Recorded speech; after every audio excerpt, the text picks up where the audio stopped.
તો સુરત જિલ્લાના કામરેજ તાલુકાના એક પ્રગતિશીલ ખેડૂતે 1 વીઘા જમીનને જાણે કે પ્રયોગશાળા બનાવી છે અને એઆઈ પદ્ધતિથી ખેતી કરી 300 વીઘામાં રાજ્યનું સૌથી મોટું કેસર કેરીનું ફાર્મ બનાવ્યું છે। તો ગુજરાતના એવા પ્રગતિશીલ ખેડૂતની આધુનિકતા સાથે કદમ મિલાવીને ખેતીની દુનિયામાં એક નવું જ ડગલું માંડ્યું છે। ત્યારે વાત છે ખેતીથી હર્યા ભર્યા રહેતા સુરત જિલ્લાની, જ્યાં સુરત જિલ્લાના કામરેજ તાલુકાના ગલા ગામે ખેડૂત પ્રવીણભાઈ માંગુકિયાએ પદ્ધતિ ખેતીમાં અપનાવી પોતાની 300 વીઘા જમીનમાં સૌથી મોટું કેસર કેરીનું ફાર્મ તૈયાર કર્યું છે। ત્યારે 1-2 નહીં પરંતુ કહી શકાય એવા 1 લાખથી વધુ કેસર કેરીના આંબા છે। તેમણે ઇઝરાયલ પદ્ધતિથી આંબાનું વાવેતર કર્યું છે અને ફાર્મમાં આધુનિકતાનો ઉપયોગ કરી એઆઈ ટેકનોલોજી પણ ઇન્સ્ટોલ કરી છે, જે પદ્ધતિ વાતાવરણને 14 દિવસ પહેલા દર કલાકનો એનાલિસિસ રિપોર્ટ ખેડૂતોને આપતો રહેશે। તો કામરેજ તાલુકાના ખેડૂતે ખેતીમાં નવતર પ્રયોગ કરવાનું નક્કી કર્યું અને એમાં 1 વીઘા જમીનને પ્રયોગશાળા તરીકે પણ વિકસાવી છે, જેમાં કેસર કેરીના ફાર્મની સાથે તાઇવાનથી 1.5 લાખ રૂપિયા કિલોના તરબૂચનું બિયારણ પણ લાવી તરબૂચ પણ ઉગાડ્યા છે। સાથે સાથે બ્લેક મકાઈ અને પાઇનેપલ પણ તેમણે બનાવી છે।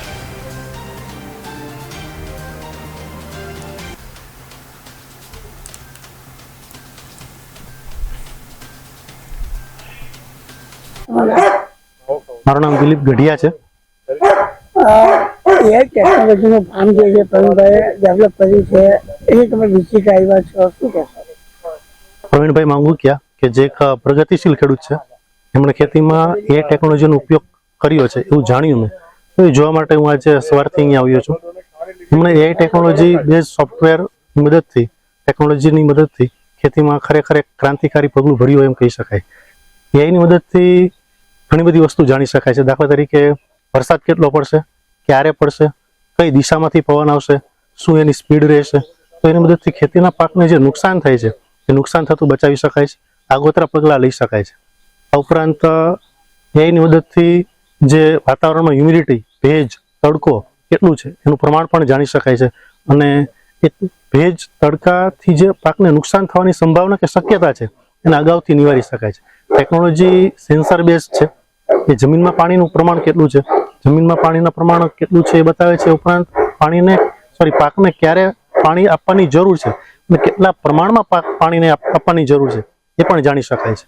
તો આ એઆઈની મદદથી એકંદરે એમ કહી શકાય કે ખેડૂત ટેકનોલોજીની મદદથી પાકની સુરક્ષાના જે એના કવચો છે, લેયર્સ છે, એ વધારતો જાય છે। એને કારણે ભારતનો ખેડૂત કેવો છે કે ભાઈ વરસાદ આધારિત ખેતી કરે છે। સૌથી મોટી સમસ્યા એ છે કે અતિશય વરસાદ અને દુષ્કાળ, તો આ બંનેથી ખેડૂતને પોતાના પાકને રક્ષણ આપી શકે છે। ઉપરાંત ક્યારેક વાયરસ કે બેક્ટેરિયાને કારણે આખા પાકનો નાશ થતો હોય છે, તો એઆઈના સેન્સરની મદદથી એ પણ બચાવી શકાય છે। એઆઈ સેન્સર એ પણ બતાવે છે કે ભાઈ કયા પ્રકારના રોગ કે બેક્ટેરિયા આવવાની શક્યતા કે સંભાવના છે, તો એનાથી પાકને બચાવવા માટે કયા પ્રકારનું ખાતર આપવું, કયા પ્રકારનું એને દવા આપવી, કેટલા પ્રમાણમાં આપવી, અને અલબત્ત ત્યાં સુધી ટેકનોલોજી બતાવી, એ ટેકનોલોજી ત્યાં સુધી મદદ કરે છે, બતાવે છે કે ભાઈ તમે જે ખાતર કે દવા આપો છો એમાં કયા કન્ટેન્ટ્સ હોવા જોઈએ। તો એકંદરે એમ કહી શકાય કે એઆઈની મદદથી ખેડૂતના પાકના ઉત્પાદનમાં વધારો થશે। આ ઉપરાંત જે નુકસાન થતું હોય છે ભારતના ખેડૂતોને, તો એ નુકસાનથી બચાવી શકાય છે। ખરેખર ખૂબ લાભ થાય એવું લાગે છે। મારું નામ પ્રવીણભાઈ વલ્લભભાઈ માંગુકિયા છે અને ગલા ગામ ખાતે કામરેજ તાલુકાના સુરત જિલ્લામાં રુદ્રમ ફાર્મના નામથી 300 વીઘામાં અમારું પારિવારિક ફાર્મ આવેલું છે અને અમે અહીંયા ફક્ત અને ફક્ત કેસર આંબા કલમનું વાવેતર કર્યું છે અને એનું ઉત્પાદન કરીએ છીએ।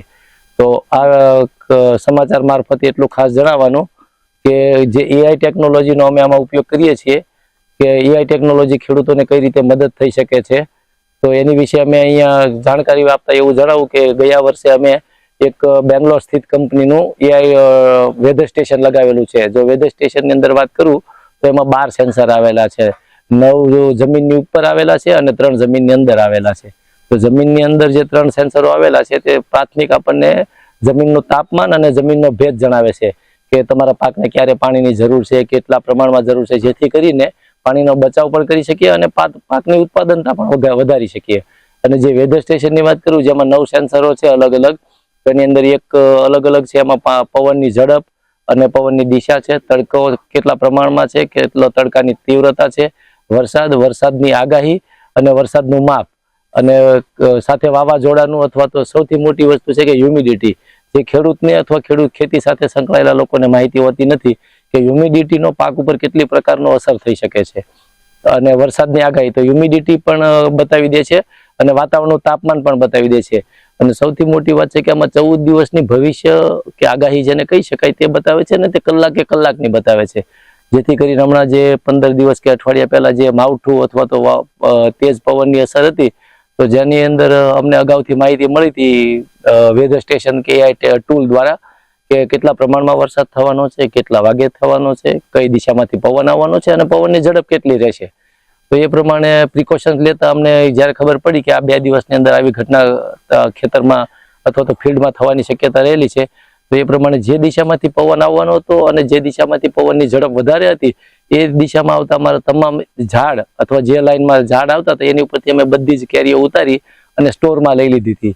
જેથી કરીને જ્યારે એ ઘટના ઘટી કે વરસાદ આવ્યો અને પવન આવ્યો ત્યારે અમારી એક પણ કેરી ખરી નહોતી. એનું કારણ એ હતું કે જે 12ની ત્રિજ્યા આવે, 12નો વ્યાસ આવે, તેની ઉપરથી અમે બધી જ કેરી ઉતારી લીધી હતી. તો એક પણ રૂપિયાનું નુકસાન કે એક પણ ફળનું નુકસાન અમારું થયું નથી આ દરમિયાન. તો દરેક ખેડૂત મિત્રોને મારું એટલું જ કહેવાનું છે કે જો તમે ઓપન ફિલ્ડમાં એટલે ખુલ્લા ખેતરમાં જો કોઈ પણ શાકભાજી કે કોઈ પણ બાગાયત ખેતી કરતા હોય નાની મોટી, તો આનો તમે ઉપયોગ કરી શકો છો. અને આનો ખર્ચ લાઈફ ટાઈમ માટે નજીવો છે. 50,000 થી 60,000 રૂપિયાનું આખું વેધર સ્ટેશન એ લોકો ઇન્સ્ટોલેશન સાથે આપે છે અને દર વર્ષે 8,000, 10,000, 12,000 જેવો કંપનીનો ડિસ્કાઉન્ટ રેટ એવું રિચાર્જ કરવાનું રહે છે. તો ઘણા નાના ખેડૂતોને એવું થાય કે ભાઈ આ 50,000 રૂપિયા, 60,000 રૂપિયા અને દર વર્ષે એટલો ખર્ચો અમે ન પોસાય. તો આ વેધર સ્ટેશન છે એની રેન્જ 2 કિલોમીટરની હોય છે કે 2 કિલોમીટરની અંદરનું સચોટ માર્ગદર્શન આપે છે. તો નાના ખેડૂતો 5-10 વીઘાના 4-5 ખેડૂતો ભેગા થઈને આ કોઈ પણ એક ખેતરમાં વેધર સ્ટેશન લગાવી અને માહિતી મેળવી શકે છે. અને આનો સૌથી મોટો પ્લસ પોઈન્ટ એ છે કે આ મલ્ટિપલ એક સાથે ઘણા બધા ફોનમાં યુઝ થઈ શકે છે. તો 10 ખેડૂતો એક સાથે અથવા તો તમારા ખેતરની અંદર કોઈ માણસ રહેતો હોય અને જે ફોનનો મલ્ટીમીડિયા ફોનનો ઉપયોગ કરી શકતો હોય તો એને પણ તમે આ ઇન્સ્ટોલ કરીને એ પણ ખેતરે બેઠા બેઠા જાણકારી મેળવી શકે છે. આ ખાસ એ લોકો માટે પણ છે કે જે લોકો વધારે આઉટ ઓફ સ્ટેશન રહેતા હોય અથવા તો જેનો સેકન્ડરી બિઝનેસ હોય કે જે રેગ્યુલર ખેતરે ન જતા હોય, તો એની માટે પણ એક સપોર્ટિવ છે આ એપ અથવા આ વેધર સ્ટેશન બંને. તો જે નવા યુવાન ખેડૂતો જે ખેતી સાથે જોડાય છે, જે ભણેલા ગણેલા પણ છે, જે આ ટેકનોલોજીને જાણે પણ છે, તો એને આ ટેકનોલોજી, આ વેધર સ્ટેશન અને આ સેન્સરોના ઉપયોગથી પોતાની ખેતીને સિક્યોર, સેફ અને સારા ઉત્પાદન સાથે આનો ઉપયોગ કરી શકે છે અને ખેતીમાં ખર્ચ પણ ઘણો બચાવી શકે છે.